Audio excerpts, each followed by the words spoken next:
Welcome to my kitchen. My fake kitchen. Today I'm gonna cook, but not literally. I don't know if anyone can relate to this, but as a kid I was obsessed with fake food. I loved to pretend to cook, and pretty early on I started making food and dishes, whatever, out of paper and cardboard. I even made kitchen tools, pans, pots, ovens, cooked and uncooked versions of different foods, and interactive mechanisms in the kitchen appliances, so I could pretend to cook the food. And I have no idea why, but that's the reason for this video. It's been a good 10 years since I last made paper food, and my skills have improved ever since, so now I can try to make food that actually looks realistic. And to give it a little spice, I'm gonna make it fantasy themed. Now, before we dive into the cooking process, I need tableware that fits the fantasy aesthetic. So, pottery, something I'm not experienced in. I'm gonna use air dry clay, which means we have to be a bit quick, because surprise, it dries on the air. I have worked with this before, and compared to real clay, this one has a really weird texture, as you can see. I'm first going to try to make a plate, maybe with this much material. Okay, oh god. I wanted to bring a noodle wood, or whatever you call it in English, but I forgot, so I'm gonna use this. Maybe something else? Maybe a can? Oh yes, that's actually working. Remember, this is supposed to be a plate. I also have some water here to smoothen it out, because the material already feels pretty dry. This is a bowl, a real bowl, and...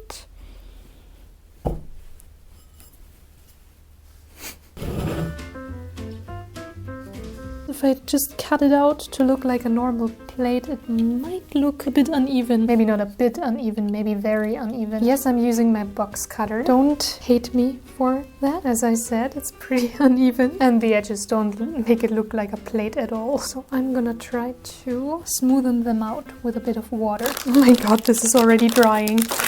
I mean, if it's not perfect, it makes it more charming, doesn't it? That's always my coping mechanism, to deal with imperfection. First plate is about done. Let's make more. Next, I was planning to make a tiny bowl, which turned out to be a bit more challenging than I had initially thought. This material is so incredibly stubborn and dry. I don't like working with it. But anyway, with a lot of determination and by adding a lot of water, which at least let me merge and smoothen out the edges, I managed to make a decent looking bowl. Here you can see me sanding it down once it was dry, because the surface was a bit rough for my taste. I additionally made a bigger plate by using a paper plate as a template, which worked surprisingly well to give it the right shape. Who would have thought? I only had to fancy up the edges in the end. For the next piece of kitchen equipment, I just need a surface that's really flat. This flat surface can then be perfectly cut into a rectangle with a ruler, and after smoothing all the edges, we have a simple, nice board. Here you can see me closing the barely visible cracks on the surface with a bit of water, and yeah, this happened after it was already dry. See, I let all these pieces dry unsupervised for 3 days, and in that time some of them warped. Since they weren't 100% dry at the time yet, I tried to bend them in shape, and you can see how that worked out. Well, stuff like that happens all the time. Now, if you think that I'm painting all of these white, you're mistaken. This is gesso, which is most commonly used for priming paintings. It has a certain grip to it, which makes paint easier to apply, and since it's white, it makes the colors you put on top of it as vibrant as they can be. The small plate has the honor of being painted with my favorite shade of blue, currently in my possession, and I thought it looked cute to add a wavy pattern on the rim. For the bowl, I mixed a nice shade of berry wine red, and for the big plate, I picked a rather vibrant green. After adding a pattern here as well, I glazed it with varnish, which is commonly used to seal paintings. As you can see, I used a rather glossy one, and even though it looks nice, it is not safe for food consumption, just so you know. I did not feel the need to glaze the board because I wanted to look a bit more rough in comparison. I simply painted it brown and tried to carve a wooden texture as well as slashes into the wet paint, and you don't even notice the broken edges. Yeah. Edges. I broke another one off camera. Okay, I have to design the food. I have thought of a lot of things, and there's like so many options. For example, cake. You can make cake look like anything in real life. You don't need fantasy for that. And I was thinking of making the ingredients fantasy-like. So I'm gonna make food where you can like still see the ingredients. And that's why I'm making bread. No, but for real, I'm making bread with a side dish as the appetizer or the first course, whatever. Let me show you what I mean. This could be bread. One of the first things that came to my mind was lava bread, and it is exactly what it sounds like. It is just a little loaf of bread, maybe this big because it's an appetizer, and it's kind of supposed to look like, yeah, it's lava. I want to make it yellow with some orange and of course red. And then here's the problem. On the top it's supposed to be black. Like, you know how lava looks like there's a lot of islands and there's cracks of lava shining through? The thing about charcoal black food is that we associate it with looking burnt, and it might be not that appetizing. So maybe I can give it a hint of brownish color. But I have a bigger issue. As I told you, I want the ingredients to be fantastical. I was thinking of bread with some fried mushrooms on the side, like a little bowl of fantasy mushrooms. I want to make them blue and green, but the color blue in food is not that common in natural ingredients, and therefore it's not as appetizing to us. So the mushrooms could end up looking spoiled, which I do not want, of course. I'm just gonna try out some examples. Maybe like something like shiitake pilze. Shiitake pilze. Shiitake mushrooms, and then there's like shimeji mushrooms, like those little thin ones. Oh yeah, and there's these mushrooms that look like this, like black trumpet or chanterelle. We have quite a variety here. Maybe I can make the root. Oh god, that looks toxic. Wait a minute, maybe on the top. Maybe I can combine them with orange. Oh, this one just looks spoiled. I think I should actually not add orange if I use blue, because it will look like it's supposed to be orange, then it's turning blue, and that's not good. What about purple? Purple is a bit more common in foods, in natural foods, but still not as appetizing. Let's try green. Let's not be too pessimistic. I'm starting to think that this could work out if I leave the warm colors out of it. If there's warm colors, again, and cold colors, it looks like something's spoiling. And if there's only cold colors, it looks like everything's It might look like it's supposed to be like that. Maybe. I have to be honest though, it looks a bit like candy, like a candy bowl. My mission is to not make it look spoiled or like a candy bowl. Look at this bowl. It looks very inviting for a lot of mushrooms. I'm so happy with these. I'm gonna make just enough mushrooms so that they fit into here. And in the end, it's gonna look like this. The bread is gonna be here, but the bread is not important now. The mushrooms are. Okay, I want to make them out of foam and out of foam clay. Okay, there's one kind that I want to make out of foam and 3 kinds that I want to make out of foam clay. This is basically perfect for making mushroom slices. I have to test out how to cut them out because the edges need to look good. If I cut it with scissors, it does look better. It's a bit more complicated. My scissors are like full of glue. Okay, this is freestyle. It looks like a mushroom, but there's always something that you miss. Well, it looks alright. Let me take this. I should maybe cut these holes out and it will be fine. Yes! Look at this. Amazing. Now to make the edges look more clean, it's Dremel time.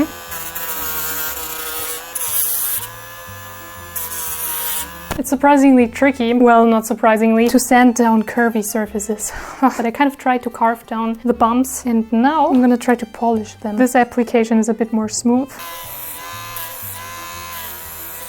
Yeah, I brainstormed some mushrooms in my brain and I want to see if I can make them like I'm imagining them. I first need a bowl and then that's it. I might need a reference again. I should kind of pinch the edges like this to make them sharp. That's a lot better. I like what I'm doing. And of course the stem is missing. Let me try. I can put the stem in there and then texturize it. Only thing is that the stem should be cut off on the bottom and it looks a bit bulky. I might be able to achieve this effect once it's actually dried. Then I want to make chanterelles or mushrooms that kind of look like it. And I kind of have an idea, but wait a minute.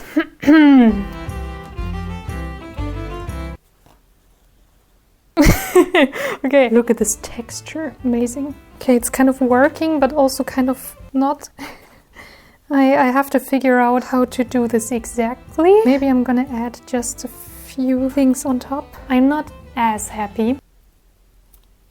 Ooh, now I'm happier. I'm gonna make just a few of these because they're taking away some space. I do, however, need a mushroom that is able to fill up the space. And that would be these little things. Oh, so cute. We're gonna make a real simple stick and then a real simple sphere. Then cave it in and attach it. That's it.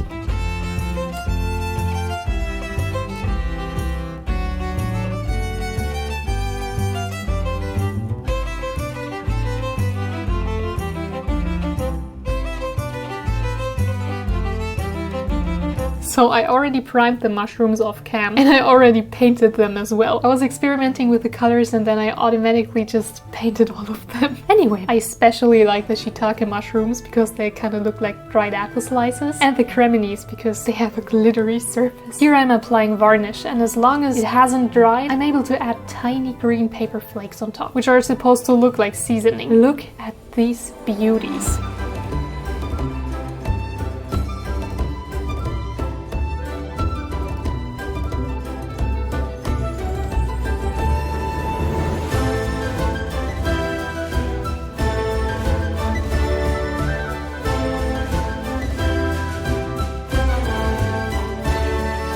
I do have an interesting idea on how to make the bread. We only need a tiny fragment of this entire roll, probably about this much, which is half the board, because on the other half there's the mushrooms. The reason why I'm choosing this material is that it kind of has the texture of bread, like really fine bread. And I want to see if I can paint the surface to give it a color and kind of maintain the texture. I'm too lazy to unpack the roll, so I'm just struggling. Okay, so I have 2 squares, which I, of course, still have to shape. But first I need to test if I can glue them together. Of course, I'm gonna use hot glue. Hopefully this doesn't melt into the material. Squish! No, it seems... Oh, I need to be patient. Well, it seems to be working perfectly.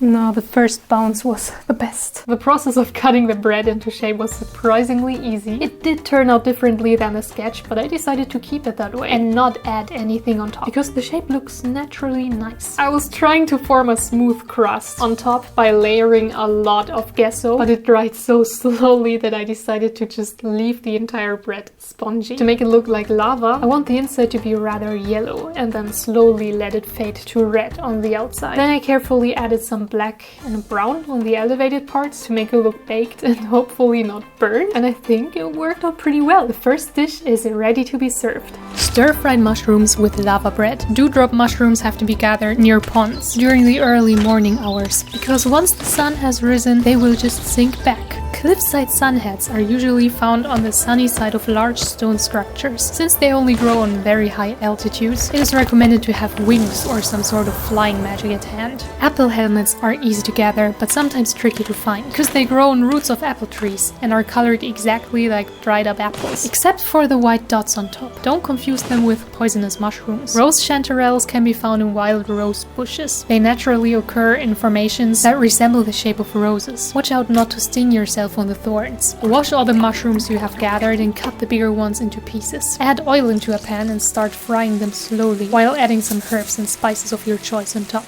To make the lava bread, mix a simple bread dough. It is essential to use flour that was amplified with heat magic. Simply throw the dough into your lava oven and let it bake for just as long as you don't smell a burnt scent.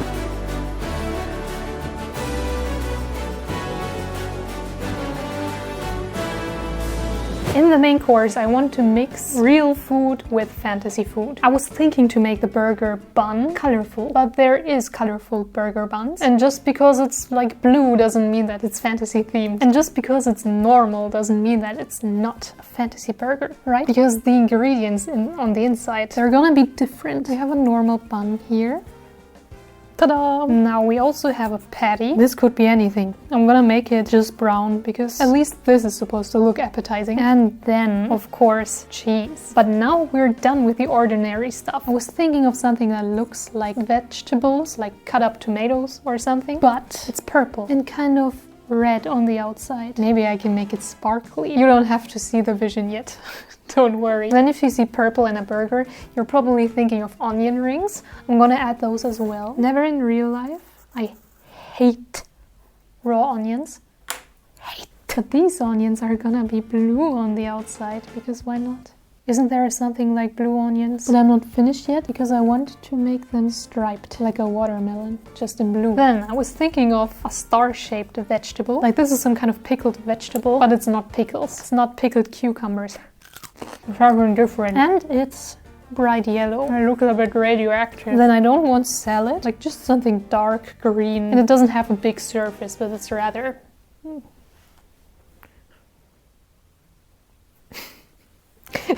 Look at this as a reference for what I mean. Sometimes there's like bacon stripes on burgers and I'm not gonna add them, but there is some red missing and I'm gonna make red stripes, but it's like a dried up plant or a dried up vegetable. Let me turn this into something a bit more visually pleasing. Alright, I used the spongy foam again to make the burger bun base. But this time the surface simply should not look spongy, which is why I coated it in foam clay. That was not enjoyable and it turned out rather bumpy, but I can always say that it's supposed to look like that. The simple piece of cardboard you're seeing here is supposed to be the burger patty, and even though it doesn't seem like it, you just have to trust the process here. I discovered that adding beads to foam clay is a stupid idea because they're too smooth and will most definitely fall out. So I had to take the hard way and cut down a lot of tiny crumbs from 2mm thick EVA foam, because those can be netted into foam clay without issues. If you layer that on the side of the cardboard, you get exactly the texture I was trying to achieve. This is going to be the burger patty.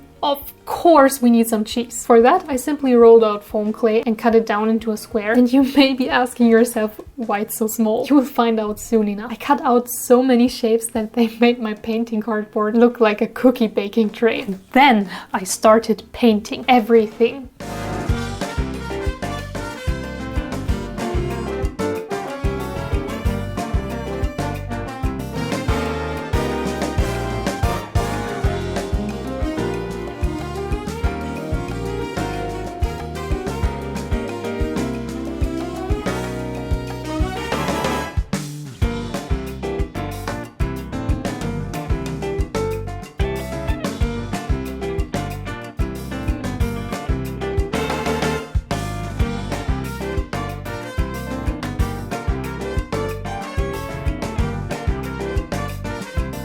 Kitchen towel can be an amazing material, especially combined with acrylic paint. If you let it dry, you can perfectly cut and shape it the way you want, which is ideal for making lettuce, since it's not any lettuce, but a magical one. I added some glue and glitter on top.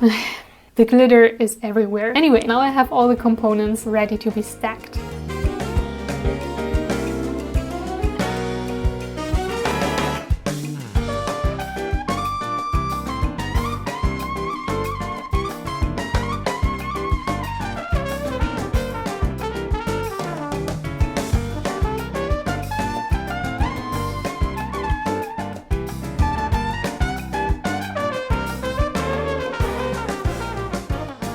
Aquarine's special burger. Stellar cucumbers grow in the shadows. You can usually find them in caves that have a river flowing through them. Keep them in a jar of water once you have picked them, because they dry up very easily. To pickle them, put them into another jar and add a mixture of boiled water, vinegar, herbs, salt and sugar. Then just let it sit in a cool place. Warp fruits can be found growing in bushes and dried out seabeds. They look very ugly, but it's okay. They taste good. Fire fruits are pretty common in volcanic regions, but please watch out not to pick them while the volcano is active. I have no idea where people get striped onions, golden mushrooms, or earth magic infused lettuce. I usually buy them from food traders and mages. Make a burger bun. Before you bake it, carve the seeds out of a fire fruit and add them on top. Do not touch your eyes before you haven't washed your hands. Cut the mushrooms, season them, form them into a ball, smash that ball, and fry it. Now cut a pickled cucumber, an onion, a warp fruit, and pull some leaves off the head of lettuce. Layer everything on top of the bun, including some cheese, and you're done.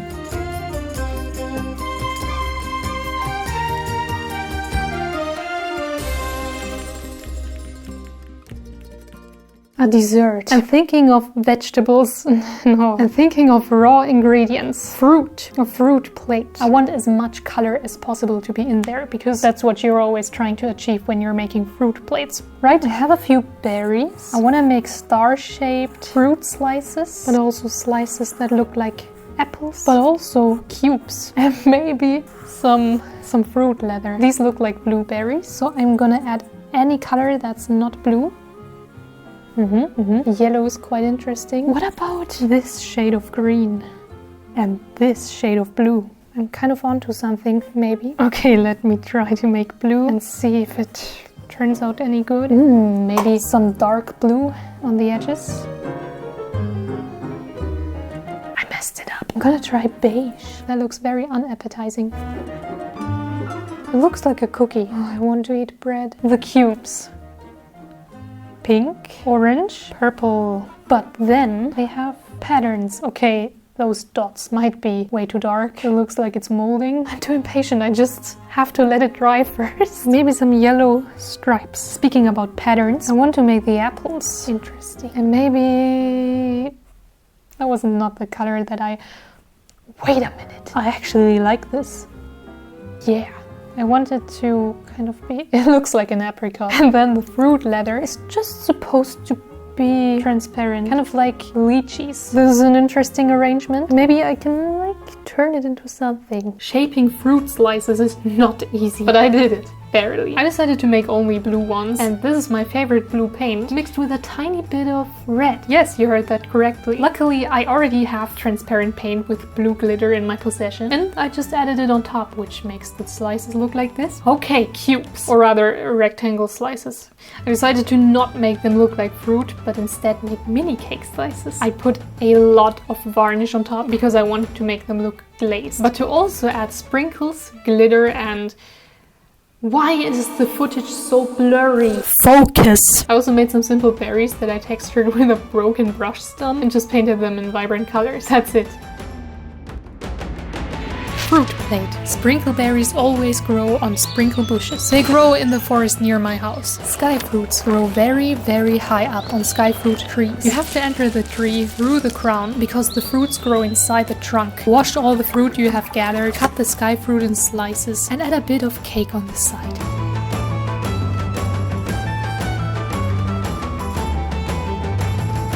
If you leave my restaurant, I'm gonna give you something for the journey. And it should be practical. And I'm going to make little golden round bites. I want them to be filled with darkness, but colorful darkness. Colorful, sparkly darkness. Because I want them to be galaxy themed.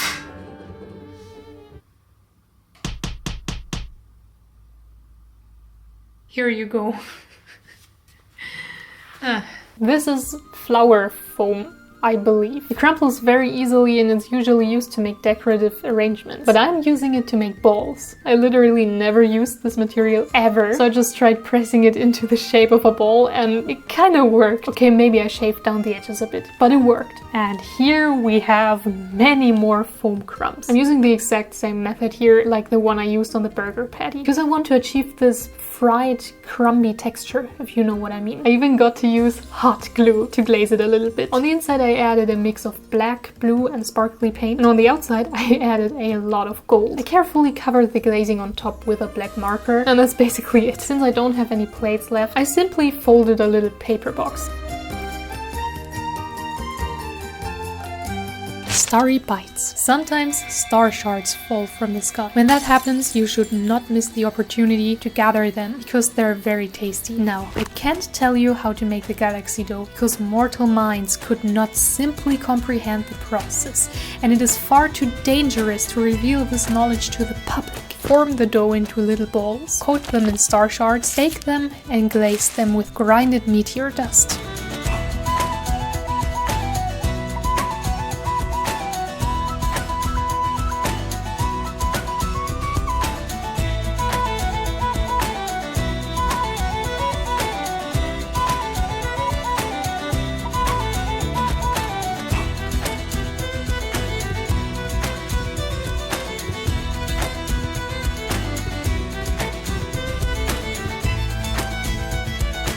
I have cooked and I'm happy.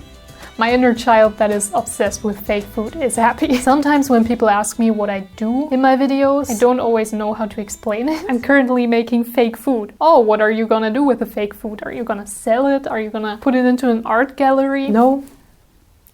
I just made it because I wanted to, and I'm happy. And I hope you enjoyed the crafting process. So, have a nice breakfast, lunch, or dinner, and see you soon. Bye!